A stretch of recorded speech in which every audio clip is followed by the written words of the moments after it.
സംസ്ഥാനത്തെ സ്വകാര്യ ചെറുകിട അച്ചടി വ്യവസായം അടച്ചുപൂട്ടൽ ഭീഷണിയിലാണ്. പേപ്പറുകളുടെ വിലവർധനയും GST നിരക്ക് വർധനയുമൊക്കെയാണ് പ്രതിസന്ധിക്ക് പ്രധാന കാരണമായി മാറുന്നത്. സർക്കാരിന്റെ ഇടപെടൽ ആവശ്യപ്പെട്ട് സമരമുഖത്താണ് ഇന്നവർ. കോവിഡിന് ശേഷം അച്ചടി വ്യവസായം കടുത്ത സാമ്പത്തിക പ്രതിസന്ധിയാണ് നേരിടുന്നത്. ഈ മേഖലയിൽ 80% തൊഴിൽ നഷ്ടമാണ് ഉണ്ടായിട്ടുള്ളത്. ഡിജിറ്റൽ സാങ്കേതിക വിദ്യയുടെ വളർച്ചയും ഇവർക്ക് പ്രതിസന്ധി സൃഷ്ടിക്കുന്നു.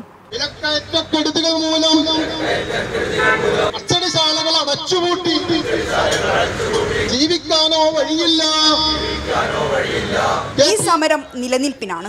അച്ചടി മേഖലയെ ആശ്രയിച്ച് ജീവിതം മുന്നോട്ട് കൊണ്ടുപോകുന്നവർ ഒരു ദിവസത്തെ ഉപജീവന മാർഗത്തിന് അവധി നൽകിയാണ് ജില്ലാ ആസ്ഥാനത്തിന് മുന്നിൽ ഈ ഇരിപ്പ്. കോവിഡിന് ശേഷമാണ് ഇവരുടെ ജീവിതം ഇങ്ങനെയായത്.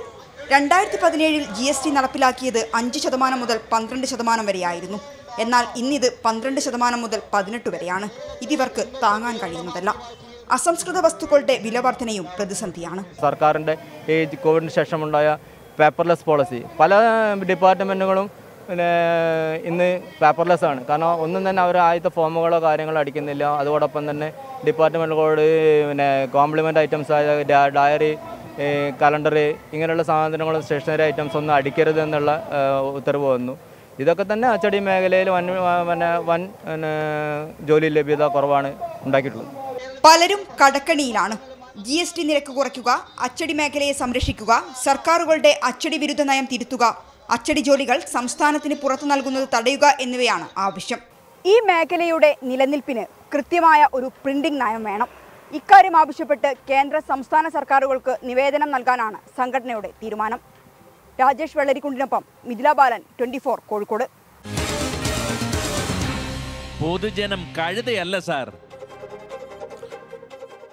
അസംസ്കൃത വസ്തുവായ പേപ്പറിന്റെ നികുതി നിരക്ക് 12% നിരക്കി. അതുപയോഗിച്ച് ഉൽപ്പാദിപ്പിക്കുന്ന വസ്തുക്കൾക്ക് 18% നികുതി ഈടാക്കുന്നത് എന്തിനെന്നാണ് പ്രതിഷേധക്കാരുടെ ചോദ്യം.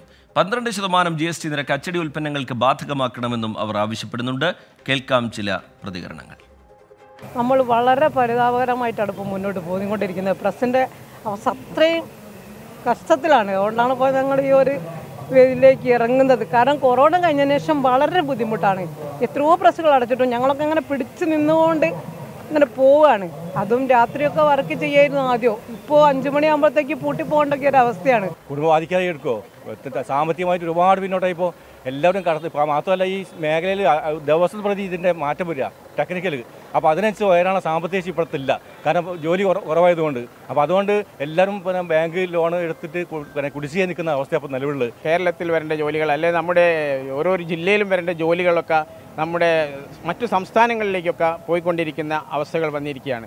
കാരണം നമ്മുടെ ഇവിടെ ഈ മെറ്റീരിയൽസിൻ്റെ വില ക്രമാതീതമായ വില കൂടുതൽ. പക്ഷേ അന്യ സംസ്ഥാനങ്ങളിലാണെങ്കിലോ അവിടെ ഒരു നിബന്ധനകളുണ്ട്, നിർദ്ദേശങ്ങളുണ്ട്. അതായത് സംസ്ഥാനങ്ങളിലെ പ്രിൻറ്റിംഗ് മേഖലയിൽ തന്നെ ഗവൺമെൻറ് വർക്കുകളും പൊതുമേഖലാ സ്ഥാപന വർക്കുകൾ കൊടുക്കണം എന്നുള്ള നിർദ്ദേശമുണ്ട്. പക്ഷേ നമ്മുടെ സംസ്ഥാനത്ത് അതില്ല എന്നുള്ളതാണ് അതിൻ്റെ ഒരു വൈരുദ്ധ്യമായിട്ട് കാണുന്നത്.